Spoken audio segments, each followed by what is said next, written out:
Halo, assalamualaikum warahmatullahi wabarakatuh. Udah lama rasanya nggak review rumah komputer alias casing. Kali ini saya mau review casing gaming di bawah 300.000. Simbada? Bukan. Dazumba? Bukan. Cube Gaming? Bukan. Tapi Power Up? Emang ada? Ada dong. Penasaran gimana bagusnya casing dengan harga sangat-sangat murah ini? Pencet dulu dong jerawatnya. Sorry, tombol subscribe maksudnya. Ini khusus yang baru mampir. Yang udah lama, jangan dong. Ntar berkurang subnya. Kasian kan? Belum jadi sultan, subnya malah berkurang.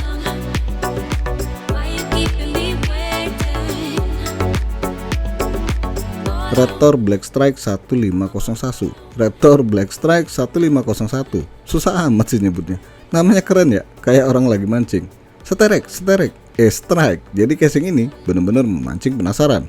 Dan jujur aja, saya baru tahu ada casing gaming produknya Power Up. Selama ini sih casing Power Up ya kelasnya biasa-biasa aja, buat rakit PC Office. Yang penting baru dan bonus power supply. Dan jelasnya harganya murah. Tapi, Power Up mencoba peruntungan di dunia PC gaming dengan menghadirkan casing murah tapi beraroma gaming. Harga casing ini di kisaran Rp280.000. Ya, ada juga yang menjual harga di bawahnya. Mari kita bahas kekurangan dari casing ini. Kelebihannya juga dong.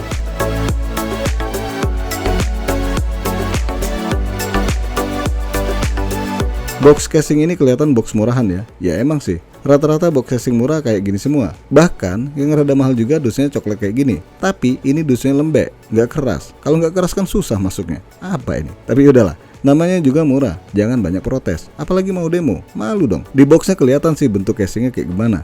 Terus pada bagian samping box, baik kanan maupun kiri, terlihat spesifikasi singkat casing ini. Penjelasannya, casing ini khusus micro ATX dan mini ATX.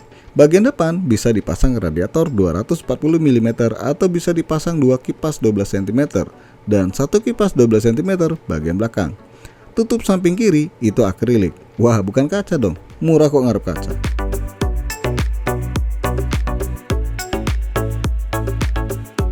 Setelah dibuka, wih, tampang casing ini biasa aja sih, nggak ada yang spesial. Ukuran casing ini lebih kecil dibanding casing MATX lainnya. Bagian depan saya kira kaca, taunya plastik juga. Di sini kita bisa lihat ada tombol power, USB 2.0, audio, USB 3.0 dan tombol restart. Dan tulisan Raptor di bawahnya, biar kelihatan keren kali ya. Selain akrilik, bagian depan casing ini bisa dipasang 2 kipas. Sayangnya casing ini nggak satu pun kasih bonus kipas. Ya mungkin buat neken budget kali ya. Nah, buat buka cover bagian depan ini mudah banget, pakai linggis. Enggak lah, kalian masukin jari ke dalam lubang, tarik secara perlahan hingga cover depan terlepas. Tinggal dipasang terlebih dahulu kipas sebelum ditutup kembali covernya. Kan nggak lucu ya kalau udah dibuka terus ditutup, terus dibuka lagi, tutup lagi, kemudian baru pasang kipasnya, kayak orang stres. Oke, lanjut, area samping sebelah kiri di sini udah dikasih akrilik bening ya. Ya lumayan sih, biar kata bukan kaca, yang penting masih bisa lihat dalaman PC.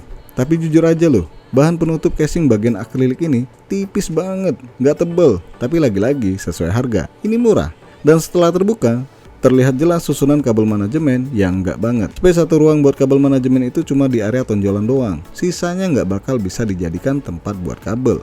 Salah satu contohnya tempat kabel power processor. Ini kalau kabel power supply-nya tebel, itu nggak bisa dimasukin di sini. Jadi usahakan kalian pakai power supply yang kabelnya PP. Terus casing ini nggak ada namanya PSU cover, jadi kelihatan banget kurang rapi. Lagi-lagi mungkin buat neken budget kali ya. Kemudian kita bisa lihat casing ini bisa dipasang 2 harddisk di bagian raknya.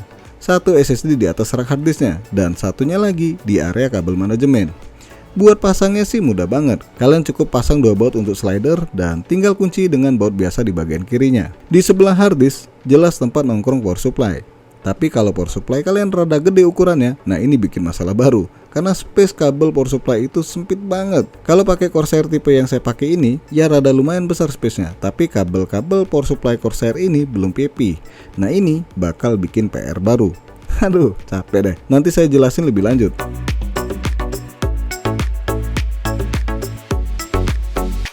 Oke, di sini terlihat kabel bagian depan udah black semua, jadi minimal menyamarkan kabel yang berantakan karena menyatu dengan alam. Warna casing maksudnya. Bentar, apa ini? Ada plastik kecil. Apakah kalian dapat berlian? Bukan dong, ngimpi aja sih bisanya. Nah, di dalam plastik ini dikasih bonus kabel TIS. Ya nggak banyak sih, dan juga pendukung untuk pemasangan perangkat komputer di dalam casing. Oke, lanjut, kita lihat area belakang. Ya namanya casing MATX, slot ekspansinya cuma ada 4. Terus coba lihat nih baut penutup casing bagian kanan. Bautnya biasa, ya harusnya disamain dong dengan baut penutup sebelah kiri. Mungkin biar ngirit lagi kali ya. Oke, penutup sebelah kanan casing ini terlihat tonjolan, cuma satu tonjolannya. Kalau dua pasti mikirnya aneh-aneh. Salah satu desain casing yang paling nggak saya suka. Jelas banget saya tadi bilang, model gini ruang kabel manajemennya itu sempit. Tapi ternyata bahan penutup casing bagian ini lebih baik dibanding yang akrilik, sedikit lebih tebal. Dan inilah dia penampakan ruang kabel manajemennya. Dan jelas banget ya, kalau kalian salah-salah nyusun kabel atau ngatur kabel power supply dan kabel-kabel lainnya di casing ini, bakal kesulitan buat menutup casingnya.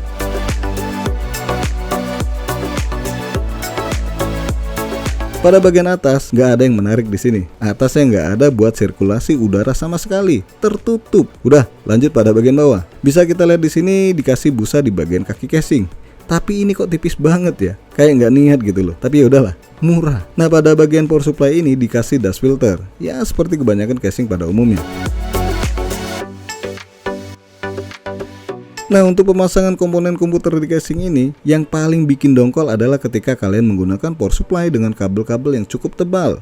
Susah buat ngaturnya. Terus kalau kalian pakai tambahan kipas RGB, ini bakal tambah jelimet.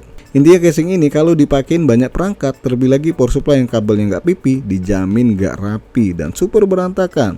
Dan susah juga buat nutup casingnya. Contohnya ini sih, asli. Kok kayak kusut gitu ya? Kayak orang lagi nggak ada duit, hancur banget. Tapi kalau kalian nggak banyak yang dipasang di casing ini, bisa kelihatan lebih rapi. Ya walaupun nggak rapi-rapi amat. Nah kalau gini kan kelihatan orang lagi banyak duit. Tampilannya itu enak dilihat, bener nggak? Dari segi kualitas, casing ini memang kurang baik.